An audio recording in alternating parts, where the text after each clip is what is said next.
ఎఫెసీ పత్రికలో గడిచిన వారంలో మనం ఎవరి గురించి విన్నాం? ఆ పురుషులు అంటే ఎవరు? భర్తల గురించి విన్నాం. భర్త మహారాజులు, అంతకుముందు భార్య మహారాణిలు. వారి గురించి మహారాజులు మహారాణిలు అయిపోయారు. ఇప్పుడు ప్రత్యేకించి ఎవరు వచ్చారంటే పిల్లలు అన్నాడు. ఎప్పుడైనా సరే గుర్తుపెట్టుకోవాల్సిన విషయం ఒకటే, దైవ సంబంధంగా మనం ఎదుగుతూ సమాజంలోనూ సంఘంలోనూ అన్ని విషయాల్లో కూడా సరైనటువంటి పాత్ర కలిగి మనం బ్రతకాలంటే దేవుని యొక్క వాక్యం చాలా అవసరం. ప్రతి వారి హృదయానికి చిన్నలు మొదలుకొని ముసలి వయసు వచ్చి రేపో మాపో చచ్చిపోయే స్థితిలో ఉన్నవారికి కూడా దేవుని యొక్క మాట చాలా ఉపయోగకరంగాను ఉపయుక్తంగాను ఉంటుంది. దేవుని యొక్క మాట లేకపోతే ఇక ఆ జీవితం చచ్చినటువంటి శవంలాగా ఉంటుంది. ఎందుకంటే దేవునికి స్పందన ఉండదు, ఆ జీవితంలో మంచి అనే అవకాశం ఉండదు, ఆ జీవితానికి ప్రయోజనకరమైనటువంటి లక్షణాలు ఏమీ ఉండవు. కనుక అందరికీ అన్ని విధాల అవసరమైనది ఏంటంటే దేవుని యొక్క మాట. ఏ వయసు వారికైనా సరిపోయేటువంటి అద్భుతమైన మాట దేవుని మాట. కనుక దేవుడు అంత చక్కగా రాయించినప్పుడు ఆ మాటలు ఎప్పుడూ కూడా మనం పాడు చేసుకోకూడదు. హృదయపూర్వకంగా ఉండేటువంటి సంగతుల్లో దేవుని యొక్క మాట వినబడినప్పుడు తప్పనిసరిగా జీవితాలు బాగుపడతాయి. చిన్న చిన్న విషయాలు కూడా చాలామందిని ప్రభావితం చేశాయి. చిన్న చిన్న విషయాలు కూడా. అప్పుడప్పుడు రైల్వే స్టేషన్లో వెళ్ళినప్పుడు ఆ రైల్వే ట్రాక్ మీద పడి చచ్చిపోదాం అనుకున్నారు. అందులో చాలామంది మేధావులు కూడా ఉన్నారు. చచ్చిపోదాం, ఇంకా నా బతుకు అనవసరం, ఇంకెవరు లేరు నన్ను చూసేవాళ్ళు, చచ్చిపోదాం అనుకున్న వాళ్ళు కూడా అదొక విచిత్రం ఏమో తెలియదు, ఏదో చిరిగిపోయినటువంటి బైబిల్ ముక్క ఏదో దొరికితే ఆ ముక్కలో ఉన్నటువంటి దేవుని యొక్క మాటను బట్టి రక్షింపబడి తిరిగి వచ్చిన వాళ్ళు కూడా ఉన్నారు. చూసారా ఎవరు మార్చారు వారినంటే దేవుని యొక్క మాట. అంటే దేవుని మాట అంత శక్తి కలిగింది, అంత బలము కలిగింది. మనిషి యొక్క హృదయాన్ని మార్చగల శక్తి దేవుని మాటకుంది. అందుకే ఎవరికైనా ఎవరితోనైనా మాట్లాడేటప్పుడు దేవుని యొక్క మాట సంబోధన అందులో ఉండాలి. దేవుని యొక్క మాట సంబోధన అందులో ఉండాలి, లేకపోతే ఆ మనుషులకి ఇంకా ఏం ఉండదు. దేవుని మాట మా హృదయంలో పడినప్పుడు దేవుడు ఏమన్నాడు? హృదయ శుద్ధి గలవారు ధన్యులని ప్రభు అన్నాడు. అంటే హృదయంలోనికి దేవుని మాట వెళ్ళినప్పుడు ఏమవుతుందంటే అది శుద్ధి అవుతుంది. ఇందాక మనం ముందు వర్తమానంలో మాట్లాడినట్టు నీతిమంతులు అనంటే నీతిమంతులు ఎలా అవుతారు అంటే దేవుని యొక్క మాటను బట్టే కావాలి, మనుషుల మాటలను బట్టి ఏది జరగదు. పౌలు గారు ఈ ఎఫెసీ పత్రికను రాస్తూ 6వ అధ్యాయంలో పిల్లలారా అన్నాడంటే ఇక్కడ 2 రకాల పిల్లలు ఉన్నారు. ఒకటి విశ్వాసులైన పిల్లలు. ఎవరి వాళ్ళు? విశ్వాసులను కూడా పిల్లలతో సంబోధించారు. యోహాను గారు కానీ పౌలు గారు కానీ బైబిల్లో చాలా చోట్ల విశ్వాసులను కూడా పిల్లలారా అంట. నేను ఎక్కడికన్నా వెళ్ళినప్పుడు నాకు అలవాటు అయిపోయింది, అందుకే మా పిల్లండి అంటున్నారు. మా పిల్లలంటే ఎక్కడ ఉన్నారని చూసి ఇంత ఉన్నారేమో అని వాళ్ళు వెతుక్కుంటే అప్పుడు నేను మా సంఘస్థులండి అంటున్నాను అన్నమాట. వాళ్ళకి తెలియకపోతే ఎక్కడికి వెళ్ళినా అంటే మా పిల్లండి అంటూ అలవాటు అయిపోయింది. కనుక పిల్లలారా అనగానే విశ్వాసులైనటువంటి పిల్లలు, ఆ తర్వాత చిన్నపిల్లలు. ఇప్పుడు పాఠం అంతా వీళ్ళదే, రైట్? పిల్లలారా ప్రభువునందు మీ తల్లిదండ్రులకు విధేయులై ఉండుడి. ఎవరు చెప్తున్నాడు ఈ మాట? పిల్లలారంటే ఎవరు పిల్లలు? వీళ్ళు కదా, కాదా? మరి పిల్ల అంటే అలాగే చూస్తున్నారు వీళ్ళు. పిల్ల అంటే ఎవరు? మేమా? నేను పిల్లనే, కలుపుకోండి అందులో. పిల్లలారా అని మాట్లాడుతూ ఏం చేయమంటే ప్రభువునందు మీ తల్లిదండ్రులకు విధేయులై ఉండడంటున్నాడు. ప్రభువునందు అనే మాట గుర్తుపెట్టుకోవాలి. ప్రభువునందు అనే మాట. ఎందుకంటే లోకమందున్నటువంటి పిల్లలు వేరు, ప్రభువునందున్నటువంటి పిల్లలు వేరు. ప్రభువును అంగీకరించినటువంటి తల్లిదండ్రులకు, ప్రభువును నమ్మినటువంటి ప్రియమైనటువంటి బిడ్డలు ప్రభువును బట్టి విధేయులై ఉండాలి. ఒకవేళ ప్రభువు లేకుండా ఉంటే మళ్ళీ ఆ పరిస్థితులన్నీ వేరుగా ఉంటాయి. ప్రభువు లేని కుటుంబాలు మనం చూస్తున్నాం కదా, కళ్ళెదురుగుండా ఎలా ఉన్నాయో అవన్నీ విచిత్రంగా కనబడుతూ ఉంటాయి. ప్రభువు ఉండడు, కానీ అన్నీ ఉంటాయి. కానీ అన్నీ ఉన్న ప్రభువు లేనటువంటి ఆ పరిస్థితి ఏమాత్రం కూడా ఉపయోగం లేనిది. వాక్యం ఇలా సెలవిస్తుంది, ఇది ధర్మమే అన్నాడు. ఇదేంటిది? ధర్మమే అంటే, ధర్మం అంటే అడుక్కోవడమా? ధర్మం ఏంటి బాబు? అది కాదు. చాలాసార్లు చెప్తున్నాను మీకు, ధర్మం అంటే అది కాదు. ధర్మం అంటే అదొక చట్టం, ఒక విధి కట్టడ. ఇది ధర్మమే అంటే పిల్లలు తల్లిదండ్రులకు ఖచ్చితంగా ఏం చేయాలి? విధేయులుగా ఉండాలి అంటున్నాడు. విధేయత అంటే లోబడి ఉండడం, వారు చెప్పినట్టుగా వినడం. ఎంతమంది అంటారు? మీ అమ్మని నాన్న అడిగితే చెప్తారు నిజంగా వింటున్నారో లేదనేది. కొన్ని లేఖన భాగాలు టక చెప్పి నేను ముగించేస్తాను వాళ్ళకి అర్థమయ్యేటట్టుగా. వచ్చేయండి, రండి. సామెతల గ్రంథం 23వ అధ్యాయం. సామెతల గ్రంథం 23వ అధ్యాయం 22వ వచన భాగాన్ని చదువుదాం. 23, 22. నిన్ను కనిన నీ తండ్రి ఉపదేశం అంగీకరించుము అన్నాడు. పిల్లలతో ఏం చెప్తున్నాడు దేవుడు?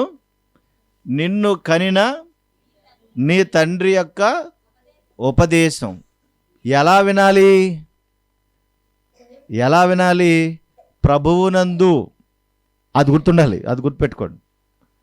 ప్రభువునందు నిన్ను కనిన నీ తండ్రి ఉపదేశాన్ని నువ్వు అంగీకరించాలంటే, ఒకవేళ ప్రభువునందు కాకపోతే నువ్వు ప్రభువుని నమ్ముకున్నావు. వింటున్నారా పిల్లలారా? మీరు ప్రభువుని నమ్ముకున్నారు, సండే స్కూల్కి వస్తున్నారు, చక్కగా దేవుడి మాటలు వింటున్నారు. ప్రభువునందు కాకుండా ఉన్న తండ్రి ఏమంటాడంటే, మనం గుడికి వెళ్దాంపా అంటాడు, మనం సినిమాకి వెళ్దాం రా అంటాడు. ఏది మానేసి? దేవుని సన్నిధిని విడిచిపెట్టి, దేవుని యొక్క మాటలు విడిచిపెట్టి, దేవుని నమ్ముకున్నాను నేననే ఆ మనసు లేకుండా సినిమాకి వెళ్దాం రా అంటే, ఇప్పుడు నువ్వు దేవుని మాట వినాలా, మీ నాన్న మాట వినాలా? పిల్లలు ఎవరి మాట వినాలి? ఇప్పుడు మీ నాన్న ఆరాధనకి వెళ్దాం, ప్రార్థన ఉంది, మీటింగ్ ఉంది అన్నాడు దేవుడు, మీటింగ్కి వెళ్దాం అనే పరిస్థితులు మీకు ఉన్నాయి. మీటింగ్కి వెళ్తున్నావు, ఈలోగా మీ నాన్న సినిమాకి వెళ్దాం రా అన్నాడు. అప్పుడు ఏం చేస్తారు? ఓకే డాడీ, ఓకే అమ్మా బాయ్ అనాలా? మరి ఏమనాలి? చర్చికి వెళ్ళాలని చెప్పాలి. డాడీ నేను చర్చికి వెళ్ళాలి, దేవుడు సినిమాకి వెళ్తే ఊరుకోడు, వెళ్ళొద్దన్నాడు అని చెప్పాలి. Very good. డాడీ ఒకవేళ ప్రభువునందు కాకుండా ఉంటే విధేయులు అవ్వాలా అంటే, దేవుడు అంటున్నాడు కాదంటున్నాడు.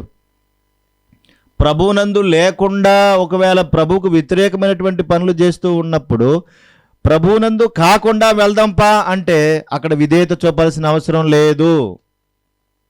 గుర్తుపెట్టుకోవాలి, అక్కడ విధేయత చూపాల్సిన అవసరము లేదు. ప్రభువునందు నీ తల్లి ముదిమి యందు ఆమెను నిర్లక్ష్యము చేయకూడదు అంటే, చిన్నపిల్లలకు కూడా ప్రత్యేకించి చెబుతున్నాడు. ముసలి వయసు వచ్చినటువంటి తల్లిదండ్రులు అంటే, ముసలి వయసు వచ్చిన తల్లిదండ్రులు ఉన్నాడంటే ఈ పిల్లోడు ఎంత ఉంటాడు? పెద్దోడే కదా. ఆ పెద్దోడికి చెబుతున్నాడు ఈ మాట, ముదిమినందు మీ తల్లిని నిర్లక్ష్యము చేయకూడదు అని. ముసలి వయసు వచ్చినప్పుడు తండ్రిని నిర్లక్ష్యం చేయకూడదు. ఒకవేళ అది నిర్లక్ష్యం చేస్తే దేవుడు తర్వాత నువ్వు ముసలి వయసు వచ్చి నీ పరిస్థితి వచ్చేటప్పటికి నీ కళ్ళ ముందు అవన్నీ చూపిస్తూ ఉంటాడు. అప్పుడు నువ్వు అయిపోతావు. ఆ ఫలాన్ని అంతటినీ నువ్వు అనుభవించాల్సి వస్తుంది. కాబట్టి నిర్లక్ష్యము చేయకూడదు. పిల్లలారా, వింటున్నారా పిల్లలారా? 6వ అధ్యాయం, అదే సామెతల గ్రంథం 6వ అధ్యాయం 20వ వచన భాగాన్ని కూడా చూద్దాం. చూడండి. నా కుమారుడా, నా కుమారుడా అన్నాడు కానీ నా కుమార్తె అనలేదు కదా. నా కొడుకా అన్నాడు కానీ నా కూతురు అనలేదు కదండే అని తెలివితేటలు కూడా ఉంటాయి కదా. ఓ నా కూతురా, ఓ నా కొడుకా, నీ తండ్రి ఆజ్ఞను గాయకొనుమో అంటున్నాడు. ఎవరి మాట ఏమంటున్నాడు? తండ్రి అంటే ఎవరు? తండ్రి అంటే ఏమనాలి? నాన్న కాదు, ఇంకోటి ఏదో చెప్తారు వీళ్ళు. ఏమనాలి? డాడా. ఓ డాడే, ఏం చెప్పాలి డాడీకి? నువ్వేం చెప్పినా నేను వింటాను. వినాలా వద్దా? వినాలి. డాడీ మాట వినాలి అంటున్నాడు. ఆజ్ఞను గైకొనుము అన్నాడు. తర్వాత నీ తల్లి ఉపదేశమును త్రోసివేయొద్దు. నీ తల్లి ఉపదేశం అంటే ఆమె చెప్పేటువంటి మాట నువ్వు త్రోసివేయద్దు, నువ్వు వినాలి అన్నాడు. ఇంకా త్వరగా చెప్పుకుంటూ వెళ్ళిపోతాను నేను. 1వ అధ్యాయం 8వ వచన భాగం, నా కొడుకా నీ తండ్రిని ఉపదేశము ఆలకింపుము, నీ తల్లి చెప్పు బోధను త్రోసివేయొద్దు. ప్రసన్న వింటున్నావురా? వింటున్నావా? మీ అమ్మ మాట ఏమంటున్నాడు? వినాలి. ఎలా? ప్రభువునందు. మీ నాన్న మాట త్రోసివేయొద్దు. ఒరే మనం చేపలకి వెళ్దాం రారా అన్నాడు అనుకో, ప్రార్థన మానేసి వెళ్ళమని దేవుడు అంటలా. నాన్న నాకు మీటింగ్ ఉంది, మీటింగ్ అయిపోయిన తర్వాత వస్తానని చెప్పాలి. చెప్తున్నావా? తిరగడం, రోడ్డు మీద తిరగడం, ఆ సరదాగా తిరగడం అలవాటు అయిపోయింది. అమ్మ ప్రార్థనకి వెళ్దాం అనే మాట కాకుండా ప్రార్థనకి వెళ్దాం రామ్మా అని కూతుర్ని పిలిస్తే పరుగు పరుగుని పరిగెత్తుకుపోతుంది సైకిల్ వేసుకుని. వీళ్ళ మొఖాలకేమో పెద్ద పెద్ద సైకిల్ పడేశారు. 6,000 7,000 ఇంటికి సైకిల్ కొనేశారు వీళ్ళకి. అంటే ప్రేమ? అదేం ప్రేమ? అది దేనికి ఉపయోగపడదు ఆ సైకిల్. దానంతా రోడ్లంతా తిరుగుతున్నారు, ఇష్టానుసారంగా తిరుగుతున్నారు పిల్లలు. కనుక పిల్లల గురించి దేవుడు ఇంత శ్రద్ధ తీసుకోమని తల్లిదండ్రులు కూడా చెబుతుంటే తల్లిదండ్రులు కూడా ఏమీ పట్టించుకోవట్లేదు. ఏమన్నంటే ప్రేమ అంటున్నారు, పిల్లలకు కావాల్సిన వస్తువులన్నీ ఇవ్వాలి కదండి అంటున్నారు. వీళ్ళేమో దేవుని మాట వినకుండా అన్ని మాటలు వింటున్నారు. దేవుని మాట తప్పించి అన్ని మాటలు వింటున్నారు వీళ్ళు. చూసారా సమస్య ఎంత జటిలమైపోయిందో? కనుక నీ తల్లి చెప్పు బోధను త్రోసివేయద్దు. మీ నాన్న మీ అమ్మ చెప్పే మాటలు వినాలి, మీరు త్రోసివేయకూడదు, అది ప్రమాదకరమైంది అంటున్నాడు. ఇంకా చూద్దాం. సామెతల గ్రంథం 30వ అధ్యాయం. త్వరగా వచ్చేయండి. సామెతల గ్రంథం 30వ అధ్యాయం 17వ వచన భాగం భయంకరంగా ఉంటుంది మీకు. తండ్రిని అపహసించి, అంటే మీ నాన్న కామెడీ చేస్తున్నారు అప్పుడప్పుడును. నాన్న కామెడీ చేస్తున్నారా? పిల్లలు ఒకవేళ నాన్నకేం తెలియకపోతే ఏమంటారంటే, నాన్నకేం తెలీదు, అయ్యో నాన్నకేం తెలీదు, నాన్న అమాయకుడు, నాన్న దెంగరుడు, నాన్నకేం తెలదమ్మా. నాన్న ఆటపడుతున్నారు అప్పుడప్పుడును. మీకేం తెలదు నాన్న, మీకేం తెలదు, ఇది అంతే, నువ్వు అమాయకుడివి. నాన్నను అపహసించి అమ్మ మాట వినకపోతే వాని కన్ను లోయ కాకులు పీకును. ఏం పీకెత్తాయంట? కళ్ళు. ఓరు బాబు, రే కళ్ళు పీకెత్తానంటున్నాడు దేవుడు. ఏట్లకి చెప్తాడంట? ఇదిగో వాడు దేవుని మాట వినకుండా, వాళ్ళ నాన్న మాట వినకుండా, వాళ్ళ అమ్మ మాట వినట్లేదు, మీరు ఇల్లాడు కళ్ళు పీకేయండి అని చెప్తాడంట. ఎవరికి? ఎక్కడుంటాయి ఇవి? కావమంటారు. ఎక్కడి నుంచి వస్తాయంట? ఎప్పుడు పీకేస్తాయో తెలియదు కళ్ళు. ఎవరి మాట వినకపోతే అమ్మ మాట వినకుండా నాన్నని ఆట పట్టిస్తే ఏం పీకుతాయంట? లోయ కాకులు అంటే పైన ఎక్కడో ఎగురుతూ ఉంటాయన్నమాట. అవి పర్వత ప్రాంతాల్లో ఉంటాయి. వాటికి చెప్తాడంట దేవుడు. వాటికి చెప్తే ఏం చేస్తాయో వచ్చి, ఇదిగో పలానా చోట అక్కడ అలా తిరుగుతూ ఉంటే, వీడున్నాడు, వీడి పేరు ఏం పేరు గుర్తురాట్లేదు, ఆడేవాడు ఎవడాడు? యశ్వంత్. అలాగలాగలాగా తిరుగుతూ ఉంటే ఎక్కడి నుంచో వస్తుందంట కాకి. అంటున్నాడు. ఏం పొడి చేద్దరా? కన్ను పొడి చేద్దంటండి. ఆలోచించాలి. లోయ కాకులు వాడిని పీకును, పక్షిరాజు పిల్లలు అంటే ఏంటో తెలుసా? విన్నావు నువ్వు? పక్షిరాజు అంటే గ్రద్ద. ఎక్కడుంటుంది అది? ఎక్కడో ఆకాశంలో ఎగురుతూ ఉంటుంది. ఈ లోయ కాకులు పీకేసి, నీ కళ్ళు పీకేసి పక్కన పడేస్తే ఏమొచ్చి తింటాయంట? గెద్ద పిల్లలు వచ్చి తింటాయంట. దేవుని మాట వినకపోతే, దేవుని మాట అంగీకరించకపోతే, పిల్లలను చెడగొట్టే తల్లిదండ్రులాగా ఉంటే మిమ్మల్ని రాబందులు పీకుతాయి. వాళ్ళనేమో కాకులే పీకుతాయి, మిమ్మల్ని మిమ్మల్ని ఏం పీకుతాయి? రాబందులు పీకుతాయి. మీకు కాకులు అయితే చాలవు, మీ పెద్ద కళ్ళు కదా మీ. ఎంత ప్రమాదమో ఆలోచించాలి. నిజంగా దేవుడు ఎంత అద్భుతమైనడో. కనుక ఉపదేశం వినాలి, తండ్రి చెప్పేటువంటి బోధ వినాలి, తల్లి చెప్పేటువంటి బోధ కూడా వినాలి. ఇంకా భయంకరంగా ఉంటాయి. దండి మళ్ళీ అలా కొంచెం అలా ప్రయాణిద్దాం. లేవియాకాండం. ఇవన్నీ బైబిల్లో మాటలే, నా మాటలు కాదు. లేవియాకాండం 19వ అధ్యాయం. లేవియాకాండం 19వ అధ్యాయం 3వ వచన భాగం. మీలో ప్రతివాడు తన తల్లికి, తన తండ్రికి భయపడాలి అంటాడు. అమ్మకే నాన్నకి ఏమంట? భయపడాలి. అమ్మకే నాన్నకి భయపడాలి. మీలో ఎంతమందికి పిల్లలారా చెప్తున్నాను, పిల్లలు అడుగుతూ తల్లిదండ్రులు కూడా అడుగుతున్నాను, మీ పిల్లలు ఎంతమంది మీకు భయపడతారు? ఎంతమంది మీరంటే పిల్లలు భయపడతారు? చెప్పండి. భయపడుతున్నారా? నాకు తెలిసి ఇప్పుడున్నటువంటి ఈ జాతి ఉందే, ఈ జాతి అంతా కూడా ఎక్కడికి వెళ్ళారంటే ఎక్కడికి వెళ్ళదా, ఏం చేస్తున్నాడు, ఏం చేయట్లేదా అంటే మనం అడక్కముందే ఆన్సర్ వస్తుంది. మనం అడక్కముందే ఆన్సర్ వచ్చేది వెంటనే. మా చిన్నప్పుడైతే మా నాన్న వస్త్రం అక్కడ సౌండ్ వినపడితే చాలు మేము ఎక్కడ దక్కున తెలిసేది కాదు. మామూలుగా కాదు, ఇక ఎన్ని దెబ్బలు పడిపోయో తెలిసేది కాదు. మా ఒంటి నిండా దెబ్బలే, చితక బాధేసేవాడు మా డాడీ అయితే, మామూలుగా కాదు. ఏం చేసినా సరే మా అమ్మ అక్కడ కూర్చోబెట్టి ఇక్కడ ఉండరా అంటే మళ్ళీ అమ్మ వచ్చే వరకు అక్కడ కూర్చోవలసిందే. మరి ఇప్పుడే వస్తానంటాడు, ఊరంతా తిరిగి వస్తాడు, నువ్వు వచ్చే లోపల 10 ఊర్లు చక్కబెడతాడు.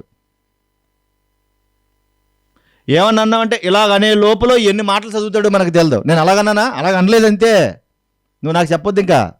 ఇంకా మనం మళ్ళీ ఎదురు చెప్పడానికి అవకాశం లేదు పిల్లలతో. వాళ్ళే అన్నీ మనకు చెప్తారు, మనం వినాలి. అంటే అమ్మ నాన్న అంటే భయం బొత్తిగా వీళ్ళకి లేదంట ఒప్పుకున్నాడు మావాడు. అడికి ఏమర్థమైందో మరి.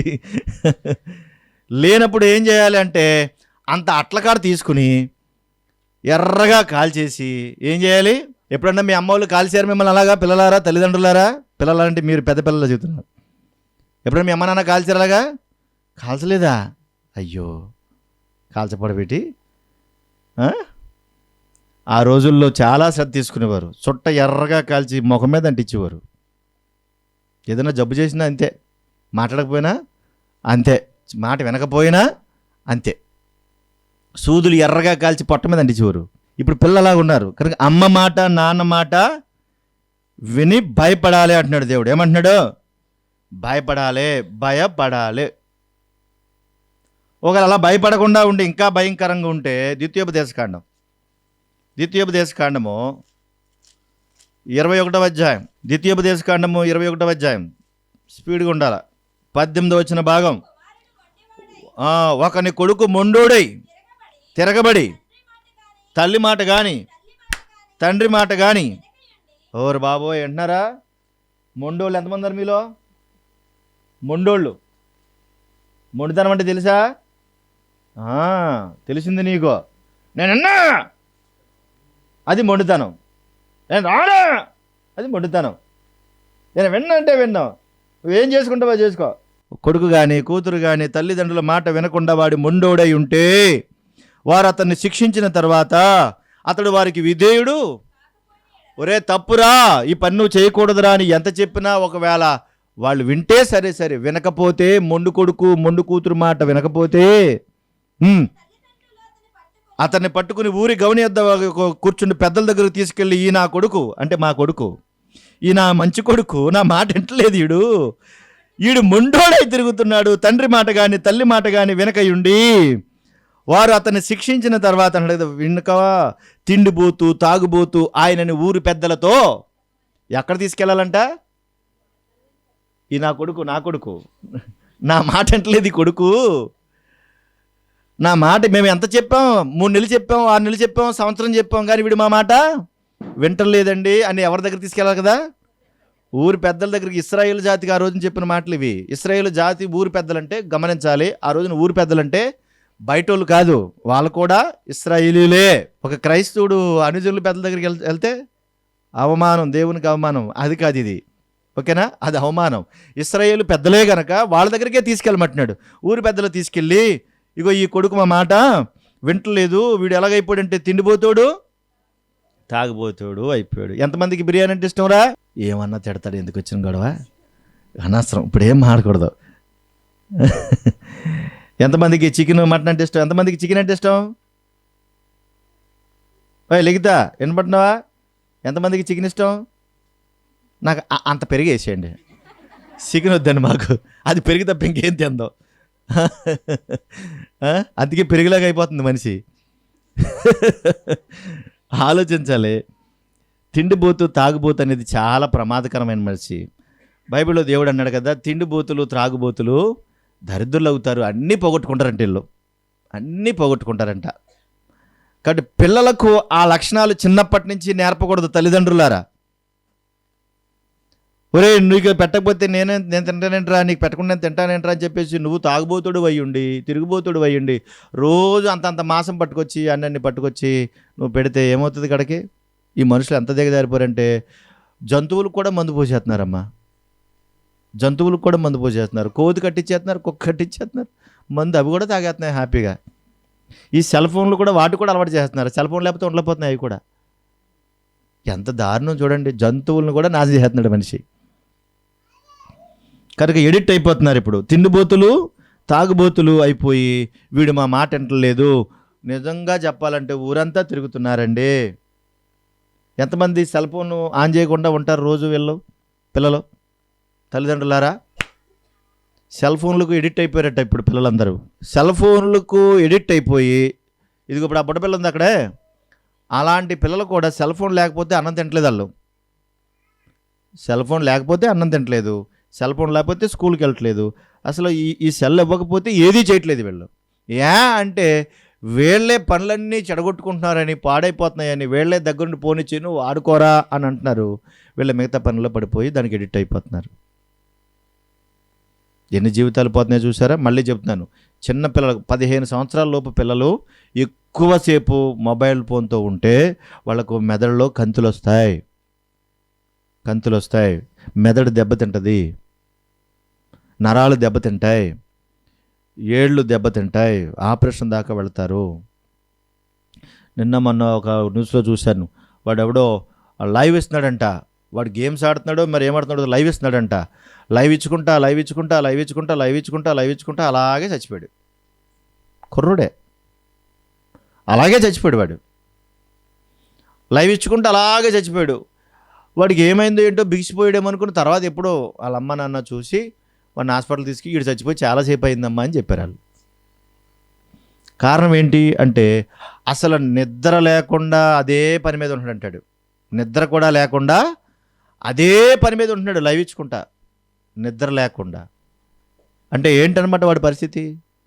నిద్ర మానేసి, తిండి మానేసి, 24 గంటల ఫోన్లోను ఆటల్లోనూ బయటికి వెళ్ళిపోయి, చదువు సంధ్య మానేసి, సరైనటువంటి ఆరోగ్యం లేకుండా చెడిపోతే పిల్లలు అంత భయంకరంగా చూసారా?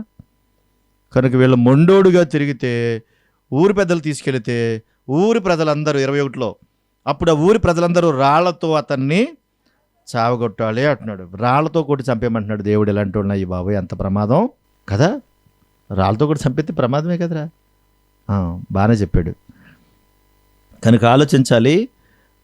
తల్లిదండ్రుల యొక్క పరిస్థితి మళ్ళీ మనం మాట్లాడుకుందాం. కనుక పిల్లలను కనిపించిన వారిని చాలా జాగ్రత్తగా డీల్ చేయాలి. వాళ్ళు పిల్లలు వింటున్నారా? దేవుని మాట వినకపోయినా, అమ్మ మాట వినకపోయినా ఏం పొడి చేస్తాయి? మామూలు కాకులు కాదు, అవి లోయి కాకులు. ఓకేనా? అవి వచ్చి పొడి చంపేస్తాయి, కళ్ళు పీకేస్తాయి అంటున్నాడు. తర్వాత కొలస్సీ పత్రిక 3వ అధ్యాయం, త్వరగా కొలస్సీ పత్రిక 3వ అధ్యాయం, 20 పిల్లలారా, మీరు అన్ని విషయాలలో ఈ మాట ఆ మాట కాదురా బాబు, మీరు అన్ని విషయాల్లో కూడా ఏం చేయాలి? తల్లిదండ్రుల మాట వినాలి. అన్ని విషయాల్లో తల్లిదండ్రుల మాట మీరు వినండి. పిల్లలారా మీరు వినండి, తీశారు కదా, మీరు వినాలి అంటున్నాడు. తర్వాత నిర్గమకాండం, ఒకసారి ఇక్కడికి వచ్చేద్దామా? ఒకసారి ఇక్కడ ఎఫెసీ పత్రిక దగ్గరికి వచ్చాను. 6వ అధ్యాయం 1వ వచనం, పిల్లలారా ప్రభునందు మీ తల్లిదండ్రులకు విధేయులై ఉండండి, ఇది ధర్మమే. విధేయులై ఉండండి అంటే తల్లిదండ్రుల మాట విని దేవుని మాటకు లోబడితే, ప్రభువునందు విశ్వాసం ఉంచి బ్రతికితే నీకు మేలు కలుగునట్లు నీ తండ్రిని నీ తల్లిని సన్మానింపము, అప్పుడు నీవు భూమి మీద దీర్ఘాయుష్మంతుడగుదువు. ఇది వాగ్దానముతో కూడిన ఆజ్ఞలలో మొదటిది అన్నాడు. నీ తండ్రిని నీ తల్లిని సన్మానించము అంటాడు. పిల్లలు వినాలి, పిల్లలు, పెద్ద పిల్లలు, చిన్న పిల్లలు కూడా. నీ తండ్రిని నీ తల్లిని ఏం చేయమంటున్నాడు? సన్మానించడం అంటే దండేసి దండం పెట్టేయాలా? మరి ఏం చేయాలి సన్మానించడం అంటే? ఎప్పుడైనా మీరు తల్లిదండ్రులకు ఎప్పుడైనా దండం పెట్టారా? మీ తల్లిదండ్రులకు, పెద్దవాళ్ళందరినీ అడుగుతున్నాను, ఎప్పుడైనా మీ తల్లిదండ్రులకు దండం పెట్టారా? 2 గలటలు లాగేశారా? ఎన్టీ రామారావుకి అలాగే ఎవడో దండం పెట్టి లాగేసాడు. అలాగే అప్పుడు ముక్కు బద్దలైపోయింది ఎన్టీ రామారావుకి. అలాగే ఏమైనా చేశారా? అమ్మకి నాన్నకి దండం పెట్టారా? సరే, పెట్టారో లేదో ఓకే. దేవుడు అంటున్నాడు, మీ తండ్రిని మీ తల్లిని సన్మానింపుము. నేను ఎందుకు ఆ మాట అడిగానంటే, చాలామంది ఎక్కువ మంది 2 కాళ్ళకి దండం పెడతారు కానీ అమ్మని నాన్న చూడరు. అమ్మని నాన్న చూడరు, పట్టించుకోరు. మరలా చెప్తున్నాను, మీ అమ్మని మీ నాన్నని నువ్వు చూడకపోతే నిన్ను నీ కొడుకులు నీ పిల్లలు ఎలా చూస్తారు? చూస్తారా? నువ్వు నీ తల్లిని చూడకపోతే నీ బిడ్డలు నిన్ను ఎలా చూస్తారు? ప్రభు అంటున్నాడు, వాళ్ళని సన్మానించు అన్నాడు. వాళ్ళని నువ్వు సన్మానిస్తే నీకేమొస్తుందంటే దీర్ఘాయుష్మంతుడు అవుతావు, ఎక్కువ కాలం నువ్వు బతుకుతావు, నా కొరకు బతుకుతావు ప్రభువునందు. నిర్గమకాండము 20:12. నిర్గమకాండము 20:12. నీ దేవుడైన యెహోవా నీకు అనుగ్రహించు దేశములో నువ్వు దీర్ఘాయుష్మంతుడు అగాలంటే నీ తండ్రిని నీ తల్లిని నువ్వు సన్మానించు. నువ్వు దీర్ఘాయుష్మంతుడు అవ్వాలంటే నీ తల్లిదండ్రుల మాట విని వాళ్ళని ఏం చేయాలంటాడు? సన్మానించు. అంటే వారి మాట వినాలి, అమ్మ నాన్న మాట వినాలి అంటున్నాడు. దేవుని మాటలు వింటున్నటువంటి మనం ఉన్నతంగా చక్కగా, వాళ్ళు ఎలాంటి వాళ్ళైనా కానీ, ఏ విధమైన వాళ్ళైనా కానీ, దేవుని యొక్క మాటకు లోబడి మనం చేయాలంతే. కొంతమంది తల్లిదండ్రులు ఉంటారు, భయంకరమైన మూర్ఖులు ఉంటారు. వాళ్ళ మాట వినకపోతే కొట్టి చంపేస్తారు కూడా. వాళ్ళు తల్లిదండ్రులే ఉంటారు అలాంటి వాళ్ళు. కానీ ప్రభువును బట్టి మన విధేయతను మనం కనుపరచాలి. దీర్ఘాయుష్మంతులు అవ్వాలంటే తప్పనిసరిగా మనము సన్మానించాలి అని అంటున్నాడు. సామెతల గ్రంథం 20 సామెతల గ్రంథం 20 భాగం. సామెతల గ్రంథం 20 భాగం చదువుదాం.